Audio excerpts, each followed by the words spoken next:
Bhimavaram agriculture market committee ఏదైతే ఉందో ఇది ఒక చారిత్రాత్మకమైనటువంటి మార్కెటింగ్ కమిటీ రాష్ట్రంలోనే. ఒకప్పుడు రాష్ట్రంలో పేరుగాంచినటువంటి ఏఎంసీలో ఒకటిగా భీమవరం ఉంది. చక్కటి ప్రాంగణం, భీమవరం ఏఎంసీ యొక్క పరిధి ఎక్కువ, చక్కగా రైతుల యొక్క సంక్షేమం కోసం పాటుపడినటువంటి ఏఎంసీ భీమవరం ఏఎంసీ. ఏదైతే ప్రభుత్వాలు, ఇది రాష్ట్ర ప్రభుత్వాలు ఏర్పాటు చేసినటువంటి వ్యవస్థ అగ్రికల్చరల్ మార్కెటింగ్ కమిటీ అని. ఈ అగ్రికల్చరల్ ఏఎంసీలు ఏవైతే ఉన్నాయో రైతులకు ప్రయోజనాలు కాపాడడానికి వారికి చేదోడు వాదోడుగా ఉండాలనేటువంటి ఒక ఆలోచనతో రాష్ట్ర ప్రభుత్వాలు ఈ వ్యవస్థను అమలు చేశాయి. అందులో భాగంగా రైతుల యొక్క ప్రయోజనాలు కాపాడడంలో ఏఎంసీలు కీలకమైనటువంటి పాత్ర పోషిస్తాయనేటువంటి విషయం కూడా మనందరం దయచేసి తెలుసుకోవాలి.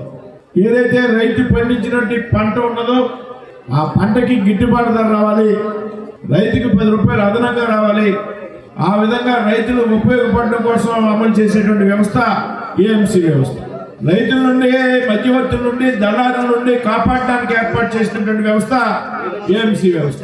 అంతేకాదు రైతులు వారి యొక్క వ్యవసాయ ఉత్పత్తులు ఏవైతున్నాయో ఆ వ్యవసాయ ఉత్పత్తులు మార్కెట్కి తరలి వెళ్ళేటప్పుడు ఏదైతే ఇన్ఫ్రాస్ట్రక్చర్ ఉంటాయో, రహదారులు కానీ, రోడ్లు కానీ, ఇతర ఇన్ఫ్రాస్ట్రక్చర్ డెవలప్ చేసేటువంటి బాధ్యత ఏఎంసీ ఉంది. రైతులు వారి తాలూకు ఉత్పత్తుల్ని సులువుగా వారి పొలాల నుండి మార్కెట్కి తరలించుకోవడానికి వీలుగా రవాణా సౌకర్యాలు ఉండాలి. ఆ రవాణా సౌకర్యాలు ఏర్పాటు చేయవలసినటువంటి బాధ్యత ఏఎంసీది అనేటువంటి విషయం ప్రభుత్వం గమనించి ఈ రకమైనటువంటి సంస్థల్ని ఏర్పాటు చేయడం. అయితే గతంలో ఉన్నటువంటి ప్రభుత్వం వ్యవస్థను నిర్వీర్యం చేసి ఏదైతే ఏఎంసీకి వచ్చేటువంటి సెస్ ఉన్నదో రైతుల నుంచి, ఆ సెస్ని రైతుల యొక్క ప్రయోజనాల కోసం వాడకుండా అన్ని శాఖల నిధులను మళ్లించినట్టే ఆఖరికి రైతులకు సంబంధించి వారు చెల్లించేటువంటి సెస్ను కూడా నిధులు మళ్లించినటువంటి ప్రభుత్వం గతంలో ఉన్నటువంటి ప్రభుత్వం.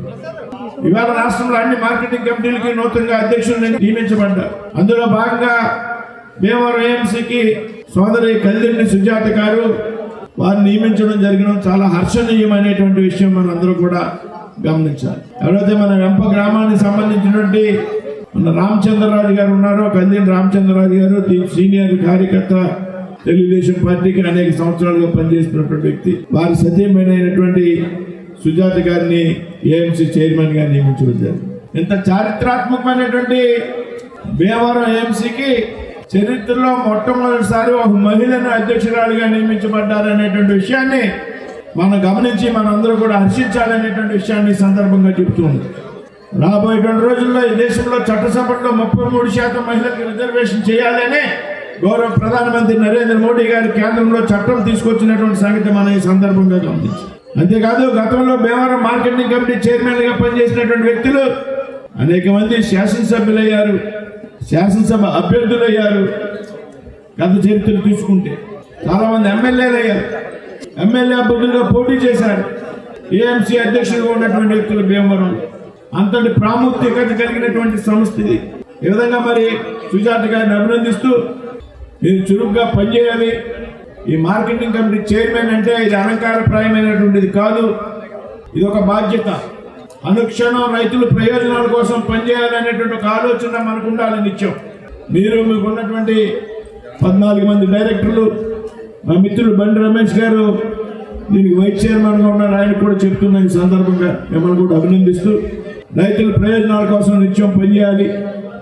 మీరు చేసేటువంటి ప్రయత్నంగా మా సహకారం ఏ మేరకు అవసరమైనా కానీ మేము మీకు సహాయకారిగా ఉంటామనేటువంటి విషయాన్ని సభాపూర్వకంగా ఈ సందర్భంలో చెప్తున్నాం. ఇవాళ రాష్ట్రంలో అనేక మంది కార్యకర్తలకు, 3 పార్టీలకు చెందినటువంటి కార్యకర్తలకు నామినేటెడ్ పదవులు ఇచ్చేటువంటి కార్యక్రమానికి శ్రీకారం చుట్టడం జరిగింది. తెలుగుదేశం, జనసేన, భారతీయ జనతా పార్టీ ఎవరైతే పార్టీ కోసం పనిచేసినటువంటి వ్యక్తులు ఉన్నారో, కార్యకర్తలు ఉన్నారో వారిని గుర్తించేటువంటి ప్రక్రియలో ఇవాళ 3 పార్టీలు ఉన్నాయి. కొంతమందికి అసంతృప్తులు ఉంటాయి, కానీ వచ్చేసారి అవకాశం ఉంటుంది ఖచ్చితంగా. ఇవాళ కొన్ని రిజర్వేషన్స్ ఉన్నాయి, ఈ రిజర్వేషన్స్ ఫాలో అవ్వాల్సినటువంటి అవసరం ఉంది. మనం చాలా పెద్ద నాయకుడైనా, చాలా సంవత్సరాలు ఉన్నట్టు పనిచేస్తున్నప్పుడైనా కానీ కొన్ని సందర్భాల్లో మనకు అవకాశం రాకపోవచ్చు. కానీ తప్పనిసరిగా రాబోయేటువంటి రోజుల్లో ప్రతి ఒక్క కార్యకర్తను గుర్తించి ఈ నామినేటెడ్ పదవులు ఏవైతే ఉన్నాయో కార్యకర్తలకు మాత్రమే ఇవ్వడం జరుగుతుంది అనేటువంటి విషయంలో ఏమాత్రం కూడా అనుమానం పెట్టుకోవద్దు. చాలా మంది అడుగుతూ ఉంటారు నన్ను, నా పార్టీకి చెందినటువంటి కార్యకర్తలు, మిగతా పార్టీలో కూడా కొంతమంది కార్యకర్తలు సార్ మేము ఇన్ని సంవత్సరాల నుంచి పని చేస్తున్నాం, మేము రాకుండా పలానా వాళ్ళకి ఇచ్చారు, లేకపోతే మా గ్రామంలో మాకు రాకుండా పలానా వ్యక్తి నాకన్నా తర్వాత వచ్చినటువంటి వ్యక్తికి ఇచ్చారు అంటే అక్కడ ఉన్నటువంటి ఏదైతే చట్టం చెప్తా ఉందో రిజర్వేషన్ల ఆధారంగా అదంతా మన విధి తప్పకుండా క్రమం తప్పకుండా పాటించాల్సినటువంటి అవసరం ఉంది. కాబట్టి ఆ ప్రయత్నంలో కొంతమంది కొన్ని అవకాశాలు మిస్ అవ్వచ్చు. ఖచ్చితంగా వారందరికీ కూడా రాబోయేటువంటి రోజుల్లో సరైన సమయంలో సరైన పదవులు అసలైనటువంటి కార్యకర్తలకు వస్తాయని చెప్పడంలో ఏమాత్రం కూడా అనుమానం ఉంది. మిగతా డైరెక్టర్లకి అందరికీ కూడా పేరు పేరున అభినందనలు తెలియజేస్తూ మరొకసారి మీ కృషిలో మీ ప్రయత్నంలో మా వంతు సహకారం ఎప్పుడు ఉంటుందనేటువంటి విషయాన్ని సభాముఖంగా మీ అందరికీ కూడా హామీ ఇస్తూ సెలవు తీసుకున్నాం. జై హింద్, జై భారత్.